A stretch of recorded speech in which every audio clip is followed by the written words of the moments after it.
भक्तात्मा बड़े प्रेम पूर्वक और श्रद्धा पूर्वक ये सत्य राम कथा सुन रहे हैं। वास्तव में राम कथा ये है, अभी तक हमने रामायण आदि सुना, कृष्ण लीला आदि सुना, ये आंशिक राम है, ये विभागीय साहेब हैं, ये केवल एक ब्रह्मांड में अर्थात समझो एक प्रांत के विभागीय मंत्रियों की ही महिमा से हम परिचित हुए। अब वास्तव में राम कथा ये है जो आप परिभाषा प्रभु की सुन रहे हैं। इसको सुनकर जो शंकाएं सृष्टि रचना के बारे में भक्त आत्माओं के मन में उत्पन्न हुई, वो क्या है? हमारे पास पत्र और साथ में टेलीफोनों से उन्होंने बड़े प्रेम पूर्वक विनम्र भाव से जानना चाहा। कहते हैं कि ये शंकाएं हमारे हृदय में घर किए हुए हैं। वैसे आपके द्वारा दिए गए प्रमाण शब्द सिद्ध हैं, उनमें गुंजाइश नहीं है मन को कहीं भी छिद्र ढूंढने की। फिर भी ये मन कहीं ना कहीं छोटी छोटी आंट बना करके हमें ऐसे कचोटता ही रहता है। बड़ी आपकी कृपा होगी अगर ये छोटे छोटे प्रश्नों के शंकाएं भी हमारी दूर हो जाएं। एक भक्त ने प्रश्न किया कि जैसे आप बता रहे हो कि 1 लाख जीवों का ये आहार करता है और 1.25 लाख की उत्पत्ति करता है, तो जो 25,000 प्रतिदिन उत्पन्न होते हैं वो कहाँ जाते हैं और फिर ये 25,000 आए कहाँ से? ये भी मन में शंका आती है। ये जितने भी आत्माएं यहां पर 21 ब्रह्मांड में आनी थी वो पहले ही आ चुकी हैं। अब उनको मानव शरीर 25,000 एक्स्ट्रा दे रहा है, फिर ये मर जाती हैं। उनको कभी चींटी बना दिया, कोई गधा बना दिया, एक चींटी के बिल में ना जाने करोड़ों अरबों खरबों की संख्या में बनाकर ठोक दिए इस काल भगवान ने। इसीलिए 84 लाख जोनियां बनाई इसने और नाना प्रकार के कष्ट दे रहा है। ये आना जाना कहीं नहीं है, ये पहले जितनी आत्माएं आनी थी इस माई के अंदर प्रवेश है और ये इस निरंजन की आज्ञा से उत्पत्ति करती है। और साथ में फिर इन्होंने अपना एक अलग सिस्टम बनाया,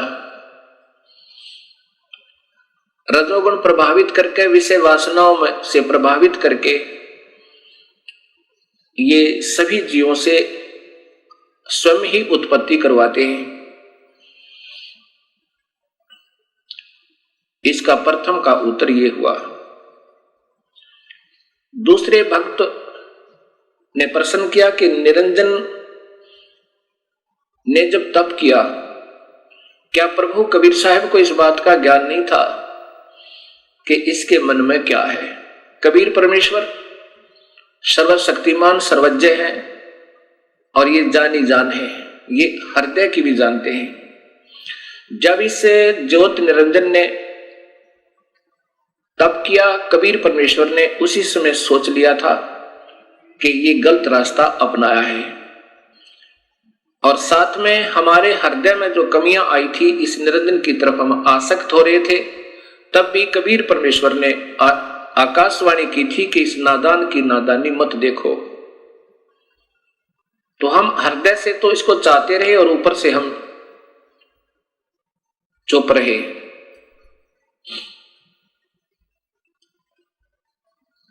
और परमेश्वर कबीर साहब ने मालूम था कि ये क्या चाह रहा है,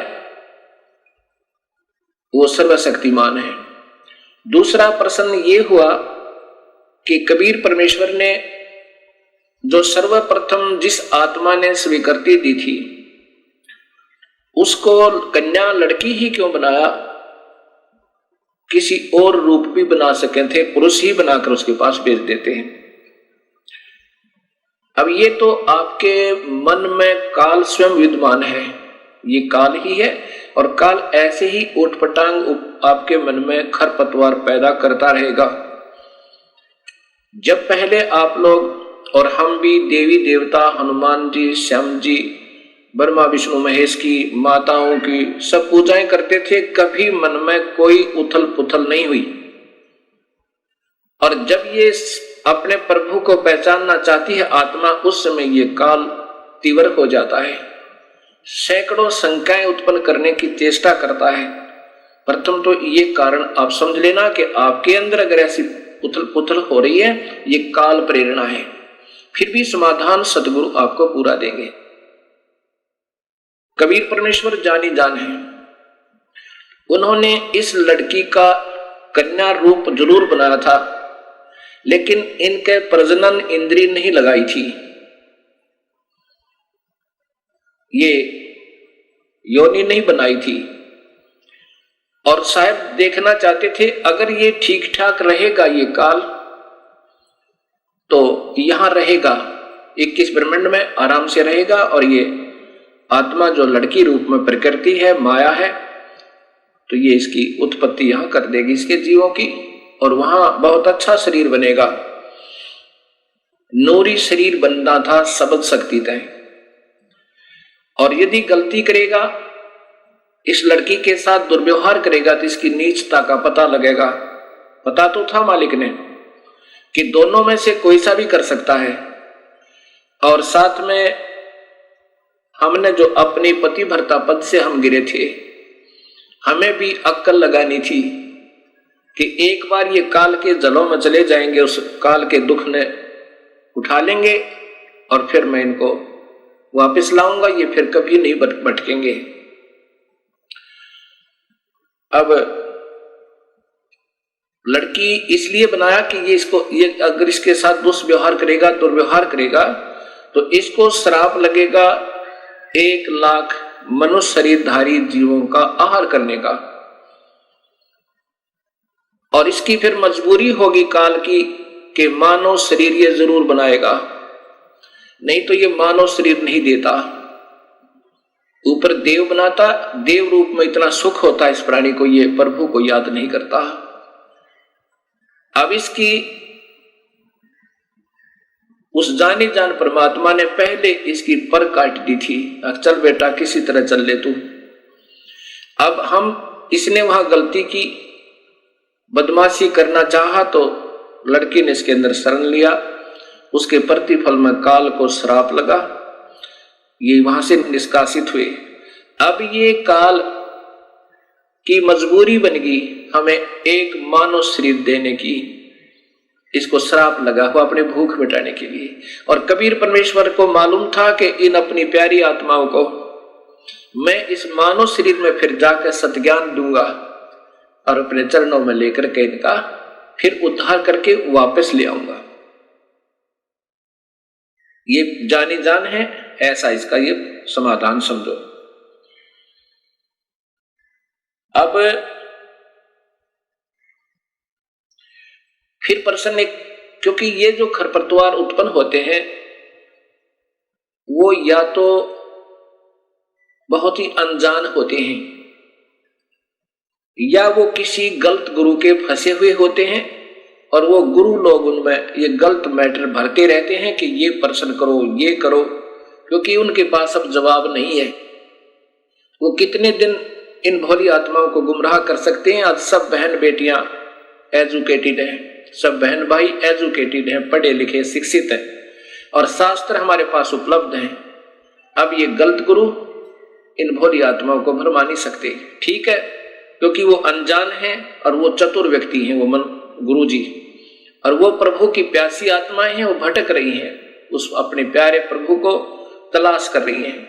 लेकिन ये इन ठगों का फंस गई जिनको स्वयं ज्ञान नहीं कि परमात्मा कौन है। कोई निराकार बताता है, कोई निराकार है, परमात्मा की कोई स्थिति नहीं है। कोई किसी को प्रभु बताता है, कोई किसी को बताता है, कोई कहता है ब्रह्मा विष्णु महेश के माता पिता नहीं है, ये तो अजर अमर है, ये सर्वशक्तिमान है। तो वो ऐसे गुरु आपको अब फिर विचलित करने की चेष्टा कर रहे हैं, जो ऐसे प्रश्न आपके मन में आ रहे हैं। फिर भी समाधान आपको मिलता रहेगा। एक ने प्रश्न किया कि यदि हम सतलोक चले जाएं और फिर भी गलती कर सकते हैं? कभी नहीं। जैसे उत्तर है कभी नहीं कर सकते। कैसे? जैसे आप किसी सफर पर जा रहे हो और आप गलत रास्ते हो लेते हो, रास्ते में दलदल आती है, ऊबड़ खाबड़ स्थान है, रास्ते में बदमाश टकराते हैं और आपको कोई पहले कह रहा होता कि इधर से जाओ, रास्ता लंबा बेशक है पर ठीक है, और आप ने अपनी सूझबूझ से उधर चलना शुरू कर दिया हो। रास्ते में बदमाश टकरावे और आपको तंग करें, आप क्या सोचोगे? यही सोचोगे, हे प्रभु अब के ठीक ठाक यहां से बचा दो, इस रास्ते जिंदगी भर नहीं आएंगे। और ऐसा ही करोगे। एक बार अब हम काल की पीड़ा से, अपने ही नादानी से, अपने ही कमजोरी से आज हम पैर पे कवाड़ा मार के स्वयं ही दुख पा रहे हैं, और वो दयालु अब भी हमारे पीछे पीछे घूम रहे हैं और हमें फिर अपने शरण में लेना चाहते हैं।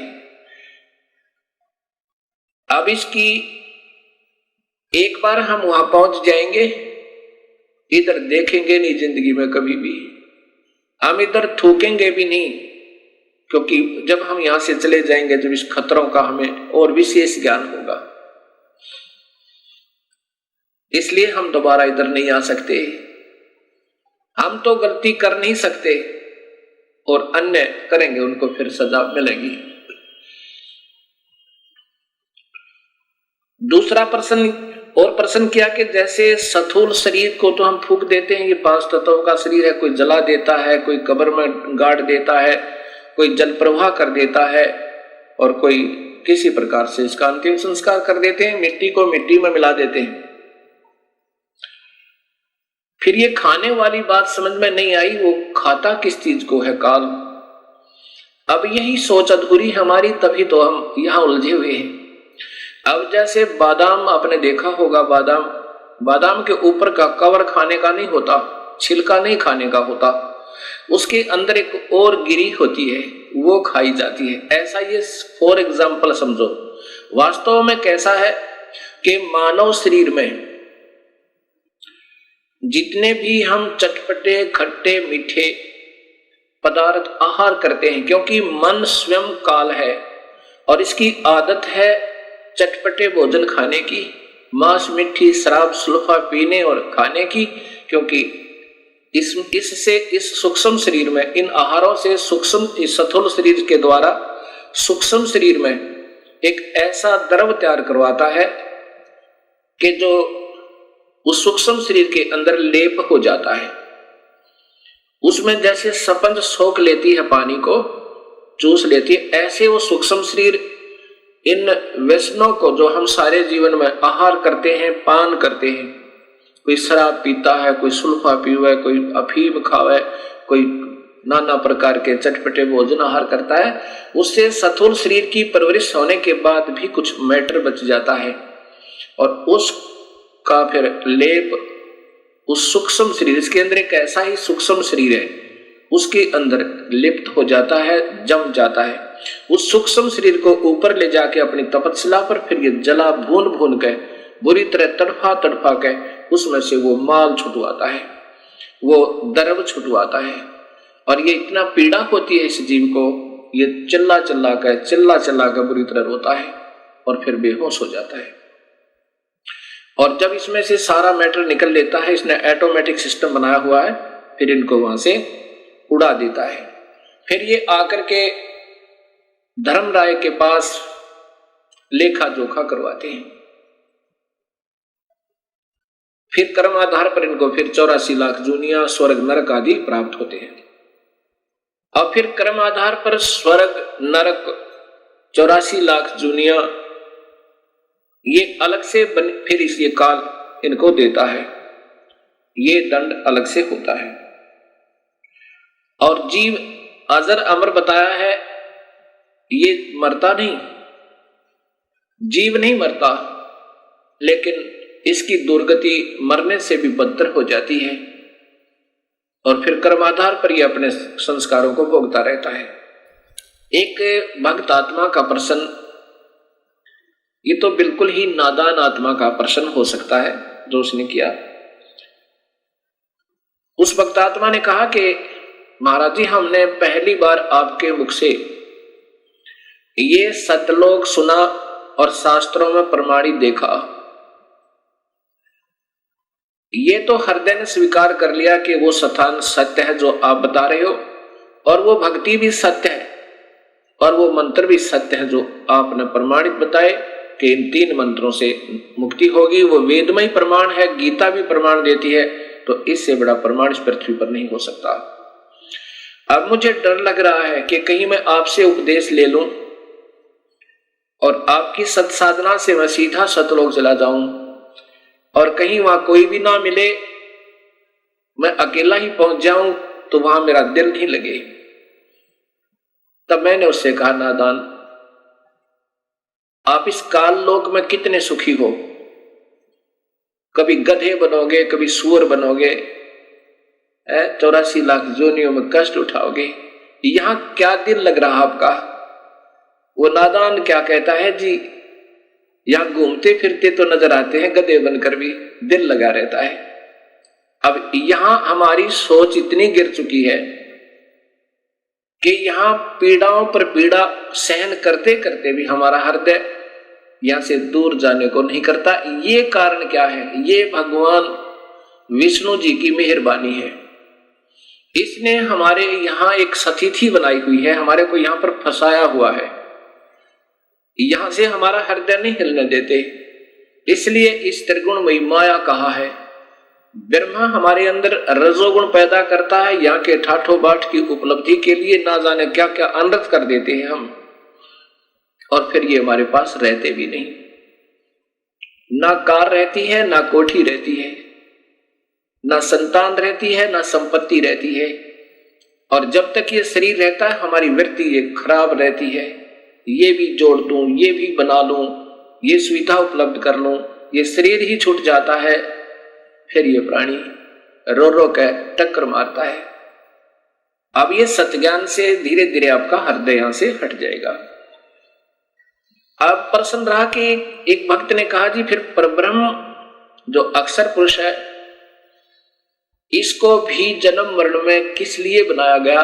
इसने जब क्षर पुरुष ने अर्थात इस ब्रह्म ने तप किया और राज प्राप्त किया, 21 ब्रह्मांड जब इसने पाए, काल ने उस समय इस अक्षर पुरुष के मन में भी ये आया कि क्यों ना मैं भी अपना अलग स्थान बना लूं। अब वहां पर इतना भी कमजोरी अगर आ जाती है तो भी ये जीव वहां रहने के योग्य नहीं होता।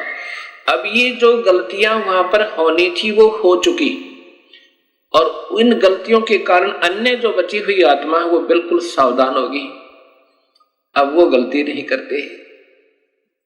अब जैसे कोई जा रहा और एक को पागल कुत्ता काट ले और बाकी भी जा रहे हैं, और फिर वो रोता हुआ भाग रहा है, इधर पागल कुत्ता है तो उधर कोई नहीं जाएगा, सब वापस भाग लेंगे। ऐसे ही ये जो गलतियां की जिन्होंने, उन्हें सजाएं पाई और आगे बैंड लग गया, क्योंकि सबको पता लग गया कि ऐसे निर्मल स्थान को छोड़ के और कहीं ठिकाना नहीं है, क्योंकि वापस यहां से दुख पाकर के वापस गई हुई आत्माओं ने वहां सभी को सचेत कर दिया कि उस काल लोक जैसा कष्ट कहीं पर नहीं है। हमने गलती की और हमारे दयालु परमेश्वर ने हमारे ऊपर फिर रहम किया। ये परब्रह्म की जो 7 संख ब्रह्मांड बनाए, उसमें कुछ आत्माएं, इन सब के आने के बाद इनके भी कुछ हृदय में इनकी आत्मा, यानी अब एक भक्त ने प्रश्न किया कि जब वहां मन तो है ही नहीं, आप ही बता रहे हो कि काल ही मन है और मन वहां है नहीं, तो फिर आत्मा वो मन कैसे हुआ उस निरंजन में? अब ये आत्मा भी की भी सोच होती है।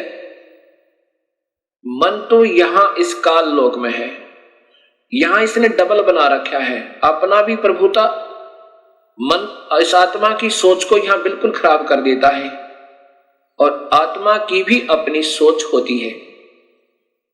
तो वहां अपनी सोच से उन बाकी कुछ आत्माओं ने, जो 7 संख ब्रह्मांडों में कुछ आत्माएं ऐसी हैं जिन्होंने भी ये सोचा था कि शायद हम भी उसमें स्वीकृति दे देते तो वहां चले जाते, इनके मन में ऐसा आया था और उनकी भी सजा इनको इतनी ही मिली कि इस पारब्रह्म का अलग से एक स्थान बनाया और उसमें उन बाकी की आत्माओं को वहां भेज दिया।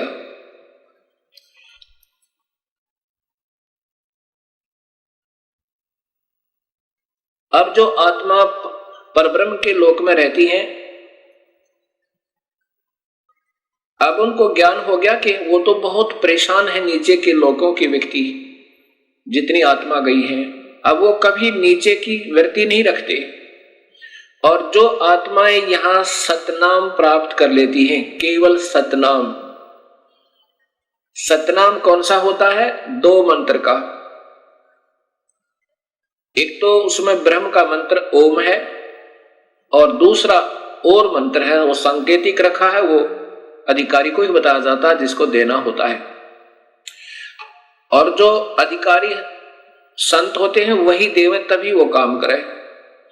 जिनको सतनाम मंत्र प्राप्त हुआ और उनकी श्रद्धा अपने गुरु में नहीं रही, ये इतने दयालु परमेश्वर है और कुछ वर्षों तक उसने सतनाम की विधिवत साधना करने के बाद आपकी सतलोक जाने की वृत्ति नहीं बनी या आपकी इतनी कमाई नहीं बनी उस मंत्र की, तो आपको उस परब्रह्म के लोक में भेज दिया जाता है। किसको भेज दिया जाता है? जो ओम नाम की कमाई, ये सारी यहां छोड़ दी जाती है इस काल के लिए। जैसे गीता जी के अध्याय नंबर 18 के श्लोक नंबर 66 में लिखा है कि अर्जुन, तू मेरी सभी पूजाओं को मुझ में त्याग दे। पूजा कौन सी? जो ओम नाम की कमाई, यज्ञ, हवन, धर्म, ये जाप की कमाई यहां छोड़ दे, मैं तुझे ऋण मुक्त कर दूंगा, मेरा कर्जा तेरे से उतर जाएगा, यानी तुझे ऋण मुक्त कर दूंगा, अर्थात कर्म मुक्त हुआ।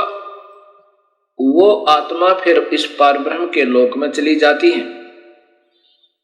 और वो लोग, एक तो वहां पर ये खाता नहीं, जैसा मैंने पूर्व बताया कि पूर्ण परमात्मा तो खाने वाले, वेद में लिखा है ऋग्वेद में कि खाने वाले और न खाने वाले, इन दोनों भगवानों से भी बड़ा है। खाने वाला काल है, न खाने वाला ये परब्रह्म है, इनसे भी बड़ा है, अर्थात वो सत्पुरुष है।